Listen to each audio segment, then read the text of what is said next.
Well, hey there, Pawpaw Chronicles. Welcome to the Pawpaw Chronicles and More with Jim. What am I up to? Well, I'm working on something that I'm trying new. And first off, make sure these are bedded in.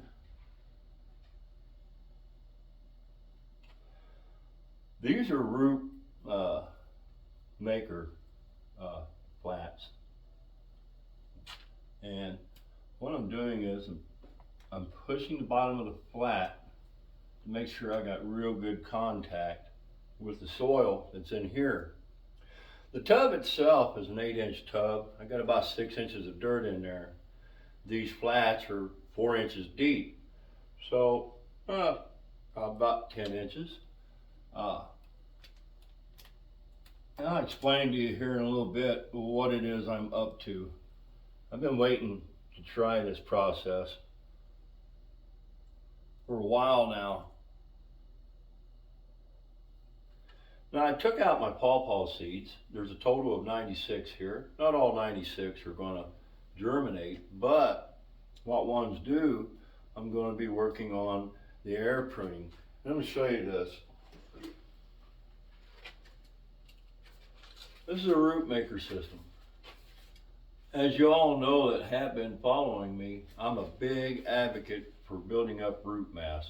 And this, I believe, will help me. I've done it, I've used these for persimmons and it worked out very well for persimmons. However, the pawpaw will put out a good 8 to 10 inch root tap before the pink knuckles will come up and start to grow upwards. So that means, in my personal opinion, this would be too short. But if you see, there's holes in the bottom and there's holes on the side for air pruning. Taproot come out through the bottom here, and once it breaks through the bottom, it's going down into the tub. And then the knuckle will come up. Once I get my second set, or maybe third set of leaves, I'll lift the flat up and I'm going to remove the taproot from the bottoms. And then I'll set it aside in another flat just like this that'll probably have a wire on top to hold it up off the ground and allow them to air prune. That's the idea. I've never tried it this way, but it's something different for me to try. Now I got my tree sprayer here, and what I'm going to do is I'm just going to wet the tops of these down a little bit, because this right here, I put mycorrhiza in here, I think I'm saying it right, to try to do a little bit of inoculation into the dirt and hopefully give the seed what it needs when that tap comes out. So it's diluted in the water. And it was a powdered form that I had picked up.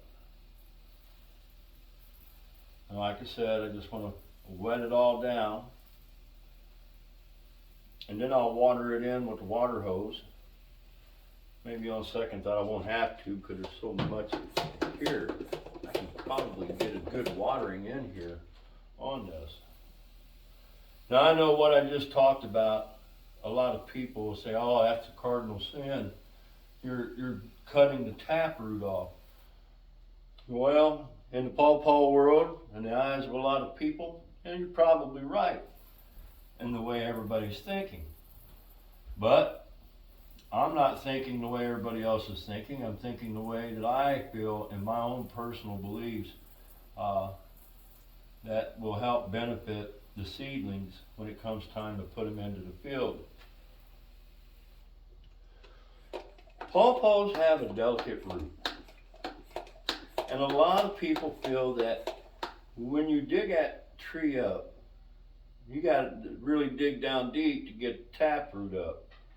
Well, the taproot is there to anchor the tree down and to also find a source of water down in there, looking for that water table. But you have to also stop and think, what about lateral roots? Well, the lateral roots slink out into the top soil, as I've shared in my opinion time and time again, and it draws nutrients from the ground to the tree. And that's the reason why I'm looking at root mass. Well, what happens with the taproot, you might ask? Well, once you plant that tree will grow a new taproot. That's one thing I do know. You know, I go to plant a tree, it'll have a taproot. You know, I've done a lot of work with root suckers. I've done a lot of work with trees in general over the years. And it's been in the last 5 years that I've been working with pawpaws, and I've come to find that actually I kind of like working with pawpaws more so than I do a lot of other trees. I've done chestnuts, I've done oak, I've done crabapple, but you know, this time it's just something different. Maybe it's because the tree itself is a native to the United States, and maybe it's because it's gained so much popularity in the country here in the last, I'm going to say decade. Open that sprayer up a little bit.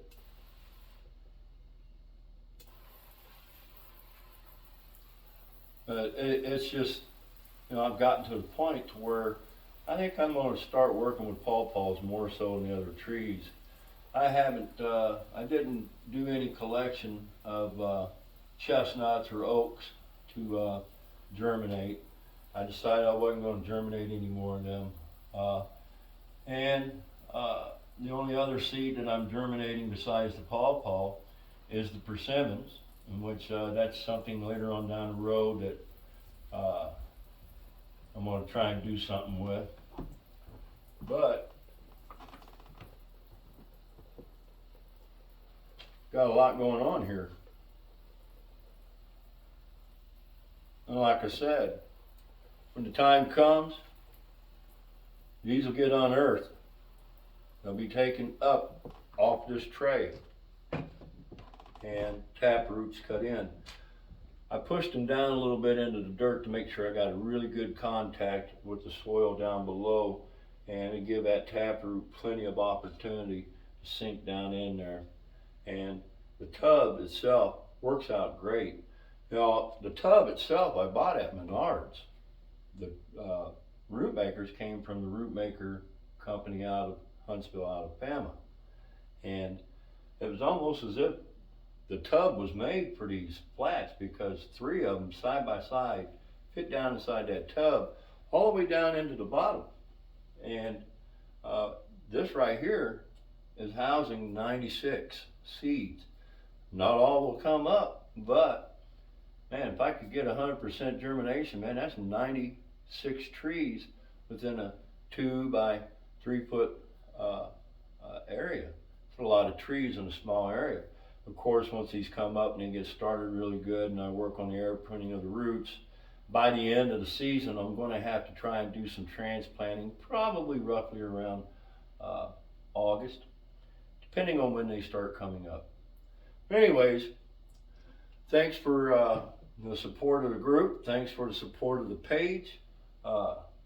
And hopefully things work out well for everybody. My name's Jim. If you like what you see, go to the YouTube channel and subscribe with Pawpaw Chronicles and More with Jim.